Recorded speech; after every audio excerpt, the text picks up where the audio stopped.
Ashes సిరీస్లో Australia జట్టు ఆధిపత్యం కొనసాగుతోంది. 5 మ్యాచ్ల ఈ టెస్ట్ సిరీస్లో భాగంగా బ్రిస్బెన్లోని గాబాలో జరిగిన రెండో మ్యాచ్ను ఆస్ట్రేలియా అతి సులభంగా 8 వికెట్ల తేడాతో గెలుచుకుంది. దీంతో యాషస్ సిరీస్లో ఆస్ట్రేలియా 2-0 ఆధిక్యంలో దూసుకెళ్లింది. మొదటి టెస్ట్ను కూడా ఆస్ట్రేలియా 8 వికెట్ల తేడాతో గెలిచింది. రెండో ఇన్నింగ్స్లో ఇంగ్లాండ్ జట్టు 241 పరుగులకే ఆలౌట్ అయింది. కెప్టెన్ బెన్ స్టోక్స్ అత్యధికంగా 50 పరుగులు చేయగా చివర్లో విల్ జాక్స్ 41 పరుగులు జోడించారు. జాలీ క్రాలీ, ఓలీ పోప్ మంచి ఆరంభాలు లభించినా వాటిని పెద్దగా ఇన్నింగ్స్ మార్చలేకపోయారు.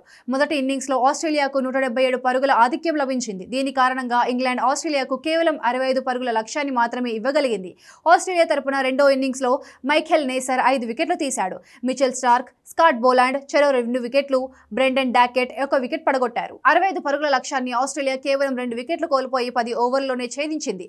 స్టీవ్ స్మిత్ 9 బంతుల్లో 23 పరుగులు చేసి నాట్అవుట్ గా నిలవగా ట్రావిస్ హెడ్ 22, జేక్ వెదర్లార్డ్ 17 పరుగులు చేశారు. తొలి ఇన్నింగ్స్ లో ఇంగ్లాండ్ ను మిచెల్ స్టార్క్ దెబ్బ కొట్టాడు.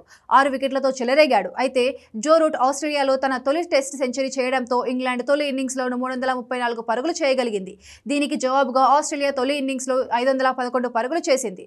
ఆస్ట్రేలియా తరపున Jake Weatherald, Marnus Labuschagne, Steve Smith, Alex Carey, Mitchell Starc half సెంచరీలు సాధించారు. కాగా పెర్త్ టెస్ట్ తర్వాత గబ్బాలోను మిచెల్ స్టార్క్ అద్భుత ప్రదర్శన కనబరిచాడు. ఆల్రౌండర్ పర్ఫార్మెన్స్ తో ప్లేయర్ ఆఫ్ ది మ్యాచ్ గా అవార్డును అందుకున్నాడు. స్టార్క్ బ్యాటింగ్, బౌలింగ్ రెండింటిలోనూ రాణించాడు. తొలి ఇన్నింగ్స్ లో 6 వికెట్లు తీయడంతో పాటు 77 పరుగులు కూడా చేశాడు. రెండో ఇన్నింగ్స్ లో కూడా 2 వికెట్లు పడగొట్టాడు. ప్రస్తుతం 5 టెస్టుల సిరీస్ లో కంగారూలు 2-0 ఆధిక్యంలో ఉండగా మూడో మ్యాచ్ డిసెంబర్ 17 నుంచి అడిలైడ్ ఓవల్లో జరగనుంది.